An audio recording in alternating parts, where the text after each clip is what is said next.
Hello guys, ఇప్పుడే Nayanthara beyond the fairy tale Netflix documentary చూసా. దాని గురించి కొంచెం మాట్లాడుకుందామని ఒక చిన్న వీడియో అటెంప్ట్ చేస్తున్నా. బేసికలీ ఇది వచ్చేసి సెల్ఫ్ భజన ప్రోగ్రామే, ఇంకేం ఎక్కువ లేదు దీంట్లో.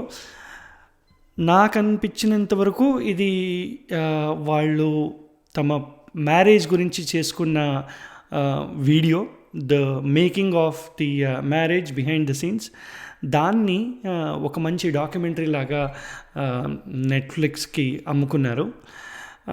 దాని నుంచి ఎంతవరకు డబ్బులు రాగలదో, ఎన్ని ఖర్చులు కలిసి వస్తాయో అంతవరకు మొనిటైజ్ చేసుకున్నారు. దాంట్లో తప్పేముంది, నాట్ ఎ బిగ్ డీల్. కానీ దీంట్లో రెండు విషయాలు నాకు నచ్చలేదు. ఒకటి వచ్చేసి డాక్యుమెంటరీలోనే, ఆ డాక్యుమెంటరీలో ఇప్పుడు మీరు మ్యారేజ్ గురించి చూపిస్తున్నప్పుడు అది సెకండ్ హాఫ్లో వస్తుంది. దానికి ఫస్ట్ బిల్డప్ వచ్చేసి ఒక 40-45 మినిట్స్ వచ్చేసి నయనతార లైఫ్ గురించి, తన బ్యాక్గ్రౌండ్ గురించి, ఓకే ఒక ఎమోషనల్ టచ్ ఉంది వాళ్ళ నయనతార వాళ్ళ ఫాదర్ సిచ్యువేషన్ గురించి. కానీ అక్కడి నుంచి స్టార్ట్ చేయడం ఎందుకు? ఒక లేడీ అమితాబ్ సాడమ్ చాలా ఎక్కువ ఉంది, అందరు వచ్చి పొగడేది, రాధిక యాక్ట్రెస్ వచ్చి పొగడేది, ప్లస్ ఈవెన్ ఫిలిం క్రిటిక్ నా పర్సనల్ ఫేవరెట్ రంగన్ భారద్వాజ్ కూడా వచ్చి స్టేట్మెంట్ చేయడం, అండ్ ఈవెన్ రాణా దగ్గుపాటి, నాగార్జున, వీళ్ళందరూ ఎందుకు వై టు గ్లోరిఫై నయనతార ఒక ప్రమోషనల్ వీడియో లాగా అంతగా లేదు. అది ఒకటి. ఇంకొకటి వచ్చేసి స్టార్టింగ్ ఇంట్రొడక్షన్ వచ్చేసి నయనతార వాళ్ళ వెడ్డింగ్ ప్లానింగ్ టీమ్ వాళ్ళు ప్లాన్ చేస్తుంటారు. పెద్ద ప్రాబ్లం ఏంటంటే తిరుపతి క్యాన్సిల్ అయిపోయింది, తిరుపతి మా లిస్ట్లో లేదు, ఎక్కడ చేయాలి?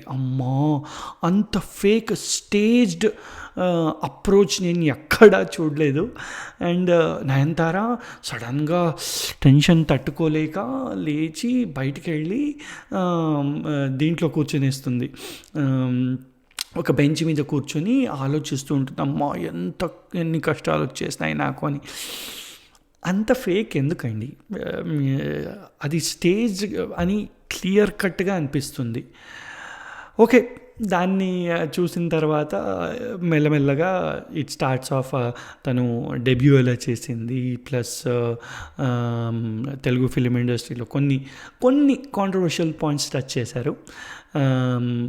నయనతార యాజ్ సీత చేసేటప్పుడు, బాపు గారు మూవీలో చేసేటప్పుడు దెర్ వాజ్ బ్యాక్లాష్, నయనతార ఎందుకు చేయాలి అని నాకు ఇంతగా తెలిసిండలేదు. కానీ అండ్ తన relationships, and basical let's not get into that. చాలా అందరికీ తెలిసిండేది, దెర్ ఆర్ మల్టిపుల్ రిలేషన్షిప్స్. తను అంత ట్రావెల్స్ చేసి and she emerged out as నేను I'm still there in the industry అని ఇలా చాలామంది చేసుకున్నారు. Nayanthara is not a isolated story. ఇలా చాలా హీరోయిన్స్ చాలా ఇండస్ట్రీస్లో పెళ్ళయిన తర్వాత కూడాను కెరియర్ కొనసాగించారు. ఇప్పుడు ఇన్ 2024 అది అంత పెద్ద అబ్నార్మాలిటీ ఏం కాదు. ఒక హీరోయిన్ తన కెరియర్ని పెళ్ళయిన తర్వాత కూడా క్యారీ చేయడం అనేది చాలామంది చేస్తున్నారు. Vidya Balan is so gracious. Kareena Kapoor ఎప్పటి నుంచో చేస్తూ ఉంది. ప్రియాంక చోప్రా తను బాలీవుడ్లో ఛాన్సెస్ దొరక్కపోయినా she kept herself relevant, production చేస్తూ అండ్ హర్ బ్రాండ్ని నెక్స్ట్ లెవెల్, ఇంటర్నేషనల్ లెవెల్ తీసుకుని పోయి there are ways to monetize your life అని చాలా బాగా they have laid it out. Nayanthara is not an exception. Lady Amitabh అని తనను తాను చెప్పుకోవడం, మీడియా వాళ్ళు దాన్ని ప్రమోట్ చేయడం, మూవీ ప్రమోషన్స్ కోసం ఆ టైటిల్ ఇచ్చుకోవడం, ఇట్స్ కొంచెం ఎక్కువే అనిపించింది సెల్ఫ్ డబ్బాలో. ఉన్న దాంట్లో కే బాలచందర్ గారి డాటర్ చాలా జెన్యూన్గా మాట్లాడింది అనిపించింది. ఆ సెగ్మెంట్లో, అందరూ డబ్బా కొట్టే సెగ్మెంట్లో తను కొంచెం జెన్యూన్గా అనిపించింది. వాళ్ళ అమ్మగారు ఆఫ్ కోర్స్ ఎమోషనల్గా మాట్లాడడం, నయనతార గురించి యాజ్ ఎ మదర్ ప్రొటెక్టివ్గా మాట్లాడడం, yes that's natural as well, very instinctive as well. తర్వాత వస్తుంది పెళ్ళి గురించి. నాకు చాలా బాగా నచ్చిండేదంటే Vignesh, the way he speaks. And of course చాలా జావియల్గా అనిపించాడు, ప్లస్ డౌన్ టు ఎర్త్ అనిపించాడు. తను చాలా జెన్యూన్ అనిపించాడు, అంటే ఒక ఫేక్నెస్ అని అనిపించలేదు. సో ఇప్పుడు పెళ్లి విషయం గురించి వస్తే, ఎస్ చాలా బాగా చూపించారు. వాళ్ళు ఎంతగా అరేంజ్మెంట్స్ చేసుకున్నారో, అది ఎలా వర్కౌట్ అయిందో, వెరీ బ్యూటిఫుల్లీ డన్, చాలా బాగానే చూపించారు. తర్వాత let's come to the controversy. ఇప్పుడు అది చాలా పెద్ద ఇష్యూ అయింది. సో కాంట్రవర్సీ ఏంటి? ఈ ట్రైలర్ బయటకు వచ్చినప్పుడు దాంట్లో నానుమ్ రెడీదా యాక్చువల్ మూవీ, ఆ మూవీ వచ్చేసి ఇద్దరికి, నయనతార అండ్ ఫర్ విఘ్నేష్ చాలా ఇంపార్టెంట్. ఎందుకంటే అది first movie, I think debut అనుకుంటా విఘ్నేష్ది. అండ్ ఆ మూవీ సెట్లోనే Nayanthara and Vignesh met, and వాళ్ళ లవ్ స్టోరీ అక్కడి నుంచే స్టార్ట్ అయింది. అది ఈ డాక్యుమెంటరీలో కూడా చెప్తారు డైరెక్ట్గా. కానీ ఏమైందంటే ఆ మూవీ ప్రొడక్షన్ హౌస్ వచ్చేసి it's owned by Dhanush. So Dhanush without asking for copyrights, లీగల్గా యాక్చువల్ కాపీరైట్స్ అక్వైర్ చేసుకోకుండా నెట్ఫ్లిక్స్ డాక్యుమెంటరీలో, నెట్ఫ్లిక్స్ వాళ్ళు ప్లస్ నయనతార, అఫ్కోర్స్ నయనతారని సూ చేశారంటే నయనతార కూడా ప్రొడ్యూసర్ అని తెలుస్తుంది. సో వాళ్ళిద్దరికీ లీగల్ నోటీస్ పంపించాడు ధనుష్. దాన్ని పెద్ద కాంట్రవర్సీగా నయనతార జస్ట్ ఒక లాస్ట్ వీక్లో, ఒక 4-5 days బిఫోర్ ట్విట్టర్లో, ఎక్స్లో ప్లస్ ఇన్స్టాలో పెద్ద ఓపెన్ లెటర్ అని పెట్టింది. ఓపెన్ లెటర్ అంటే డైరెక్ట్గా ధనుష్కి రాయకుండా అందరికీ, లోకం మొత్తానికి చెప్పినట్టు ఓపెన్ లెటర్ రాసి పెట్టారు. దాంట్లో ఏంటంటే, నువ్వు చాలా తోపు అనుకుంటున్నావేమో, నువ్వు కనిపించేంత మంచి మనిషివి కావు. అప్పుడు కూడాను, ఆ మూవీ చేసేటప్పుడు కూడాను ఈవెంట్స్లో చాలా ఈర్ష్యపడ్డావు నా భర్త మీద, అప్పుడు డైరెక్టర్ మీద. ఎందుకంటే చాలా సక్సెస్ వస్తుందని, నాకు చాలా లాస్ వచ్చిందని చాలా మిస్లీడ్ చేసావు, దుష్ప్రచారం చేసావు. అప్పుడు ఒక బిహైండ్ ది సీన్స్ క్లిప్ చాలా ఇంపార్టెంట్, అది నేను అగ్రీ చేస్తా. ఎందుకంటే it's integral part of their love story and it made sense. వాళ్ళు తమ మ్యారేజ్ గురించి నెట్ఫ్లిక్స్ డాక్యుమెంటరీ చేస్తున్నారంటే నానుమ్ రౌడీందా లేకుండా అస్సలు చెప్పలేరు. సో దానికోసమని ఆఫీషియలీ అడిగితే కూడాను నువ్వు ఇవ్వలేదు. అందుకే మేము సర్లే, ఇన్ని రోజుల తర్వాత మూవీ అప్పుడే రిలీజ్ అయిపోయింది, పబ్లిక్ డొమైన్లో ఉంది, ఇంకేమవుద్దులే అని మేము వెళ్ళి వాడుకున్నాం. తర్వాత నువ్వు లీగల్ నోటీస్ పంపించావు అని, that was the starting point open letter రాసిన తర్వాత. సో రీసెంట్గా I think yesterday or day before Dhanush వాళ్ళ లీగల్ ఫర్మ్ వచ్చేసి దానికి రిప్లై చేశారు, లీగల్గానే రిప్లై చేశారు దట్ మా పర్మిషన్ లేకోకుండా హౌ కెన్ యూ యూస్. అది కరెక్టే, లీగల్ పరంగా 100% కరెక్ట్. వాళ్ళు production house, they own all the rights అండి. బిహైండ్ ద సీన్ క్లిప్పింగ్స్ కూడాను it's part of the property of the movie. ఎందుకంటే అది ప్రమోషన్లో యూస్ చేస్తారు. అది ఎవరైనా వాళ్ళ పర్మిషన్ లేకుండా యూస్ చేస్తున్నారు అంటే, అది ఎస్పెషలీ ఇది చాలా ఇంపార్టెంట్. ఎస్పెషలీ వాళ్ళు ఆ క్లిప్ని యూజ్ చేసుకుని రెవెన్యూ జనరేట్ చేసుకుంటున్నారు అంటే డెఫినెట్లీ ఇది it is breaching the legality. నేను వేరే వాళ్ళ ప్రాపర్టీని యూజ్ చేసుకుని నేను దాని నుంచి ఏమైనా డబ్బులు నాకు వస్తున్నాయంటే నేను పర్మిషన్ తీసుకోవాలి, లేకపోతే వాళ్ళకి నేను ఏమైనా పోర్షన్ ఆఫ్ దట్ ఇవ్వాలి. వాట్ ఎవర్ ఇట్ ఈస్, నేను లీగల్గానే నో అబ్జెక్షన్ సర్టిఫికేట్ తీసుకున్న తర్వాతనే దాన్ని యూజ్ చేయగలను. అలా వాళ్ళు రిప్లై చేయలేదని ఐ కెనాట్ యూజ్ ఇట్. ఇది లీగల్ పరంగా దే ఆర్ కరెక్ట్. కానీ నయనతార పరంగా ఇది ఆలోచిస్తే ఎస్, మీరు లీగాలిటీ పక్కన పెడితే ఎస్ నేను ఒప్పుకుంటాను. ఒక బీటీఎస్ సీన్సే కదా, దానికింత రచ్చేందుకు.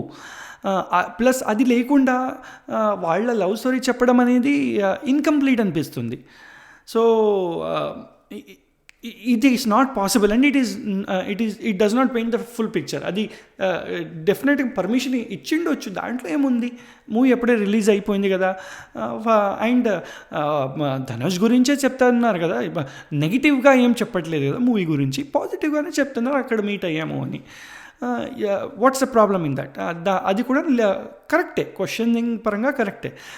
కానీ ఇద్దరూ ఇది కాదు, సాఫాసీదా కాదు. ఎందుకంటే నయనతార ప్రొడ్యూస్ చేశారు, ఎందుకంటే వాళ్ళకి లీగల్ నోటీస్ వచ్చిందంటే నయనతార కూడాను legally she has a stake in this. Plus అందరికీ తెలిసినట్టు తన ఎక్స్క్లూజివిటీ, మ్యారేజ్ ఫుటేజ్ ఎక్స్క్లూజివిటీని వాళ్ళు నెట్ఫ్లిక్స్కి అమ్ముకున్నారు డాక్యుమెంట్ చేయడానికి.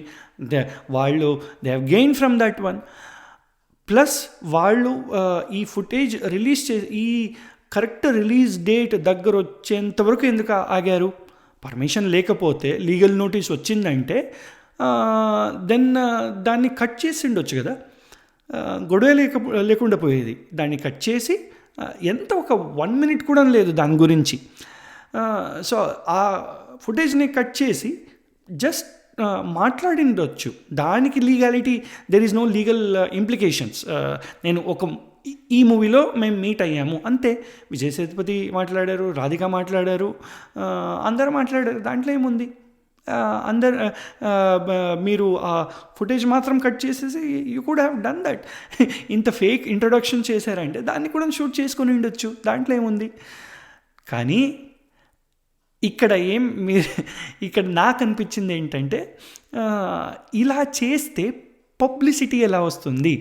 ఒక డాక్యుమెంటరీ నెట్ఫ్లిక్స్లో నయనతార గురించి, ఫెయిరీ టేల్ నయనతార అని ఒక డాక్యుమెంటరీ వస్తూ ఉంది. దాని గురించి ఎంతమందికి తెలిసి ఉండొచ్చు? మీరు తమిళనాడు అనుకున్నా కానీ very very few people, very few elite would have known about it. అది వాళ్ళు బ్రౌజ్ చేసేటప్పుడు depending on their priorities it might have come.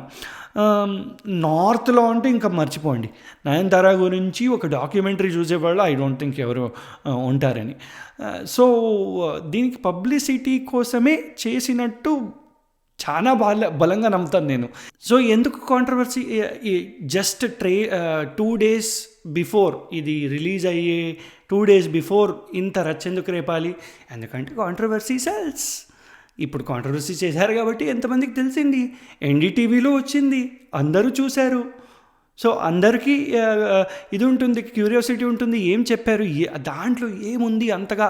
ఒక 10 crores డిఫమేషన్ కేసు వేసుకున్నారని ఒకళ్ళ మీద ఒకళ్ళు కేసు వేసుకున్నారు. సో దాని గురించి ఇంత పెద్దగా పబ్లిసిటీ, ఫ్రీ పబ్లిసిటీ అండి ఇది, ఇంకేం లేదు. వాళ్ళిద్దరూ కోర్టులో వాళ్ళు లాయర్స్ ఇప్పుడు నోటీసులు పంపించుకున్నారు, కానీ ఐ డోంట్ థింక్ ఇది లీగల్గా ముందుకెళ్తుంది, ఎందుకంటే ఫ్రీ పబ్లిసిటీ అంతే. సో అదనమాట నా పర్సనల్ ఒపీనియన్ వచ్చేసి, పబ్లిసిటీ కోసం బాగా ఈ కాంట్రవర్సీని వాడుకున్నారు. నేను కూడా ఇది వీడియో ఎందుకు చేస్తున్నాను, నేను ఇది అందరికీ తెలుసు కాబట్టి, కాంట్రవర్సీ బాగా తెలుసు కాబట్టి నేను వీడియో చేస్తున్నా. It works. At the end of the day ఈ కాంట్రవర్సీలే వర్క్ అవుతాయి. ఎవ్వరూ పట్టించుకోవట్లేదంటే ఒక కాంట్రవర్సీ చేసేస్తే అయిపోయి, అందరూ దాన్ని చూసేస్తారు, ఇంకేమీ లేదు. ఇది చూడాలంటే మీకు సెలబ్రిటీస్ గారి పెళ్ళిళ్ళు ఎలా జరుగుతాయో అని చూడాలంటే డెఫినెట్గా చూడండి. అది నేను చెప్పినట్టు మేబీ ఫస్ట్ 40-45 మినిట్స్ని ఈజీగా తీసేయచ్చు. మొత్తానికి ఇది వచ్చేసి ఒక glorified movie or a documentary about how I got married, అంతే అండి. నా మ్యారేజ్ వీడియోని ఎంత పిండాలో, దాని నుంచి ఎంత డబ్బులు నేను చేసుకోగలను, అంత మొనిటైజ్. అండ్ నన్ను అడిగితే దాంట్లో తప్పేం లేదు, ఎందుకంటే అందరూ తమ బ్రాండ్ని ఎలా మొనిటైజ్ చేసుకోవాలో దాంట్లోనే, that's the name of the game. ఒక లెవెల్ వచ్చిన తర్వాత నాకు నా బ్రాండ్ని నేను ఎలా పెంచుకోవాలి, దాన్ని ఎన్కాష్ ఎలా చేసుకోవాలి, మొనిటైజ్ ఎలా చేసుకోవాలి. అదే ఇన్స్టాగ్రామ్లో ఎన్ని ఫాలోవర్స్ ఉన్నారా, అది కూడా అంతే అండి. సెలబ్రిటీస్ ఇన్స్టాగ్రామ్లో ఎంతమంది ఫాలోవర్స్ ఉన్నారు, వాళ్ళ బ్రాండ్ అసెట్ అది, వాళ్ళు కష్టపడి కట్టుకున్న బ్రాండ్, దాన్ని ఎలా వాళ్ళు ఎన్కాష్ చేసుకోవాలి. ఇది కూడా అంతే, ఎన్కాష్ చేస్తున్నారు కాబట్టి ధనుష్ ఇది పంపించాడు, లీగల్ నోటీస్, నా పర్మిషన్ లేకోకుండా నువ్వు ఎన్కాష్ చేసుకున్నావు ఎలా అని. నన్ను లీగల్ నోటీస్ పంపిస్తావు, నేను దాన్ని కూడా ఎన్కాష్ చేసుకుంటానని ఓపెన్ లెటర్ రాసుకుని at the end of the day మేమేం బకరాలు అనుకుంటా ఇవన్నీ. బట్ దీన్ని ఎంటర్టైన్మెంట్గానే చూస్తే ఒక మంచి ఫన్ లాగా అనిపించింది. ఇదంతా బ్యాక్గ్రౌండ్ చూసుకొని ఈ వీడియోని చూస్తే మీకు కూడా నచ్చుద్ది అని అనుకుంటా. Give it a try. ఈ కాంట్రవర్సీస్ అన్ని మధ్య గివ్ ఇట్ ఎ ట్రై, మీకు డెఫినెట్గా నచ్చుతుంది అని అనుకుంటా. Thank you so much.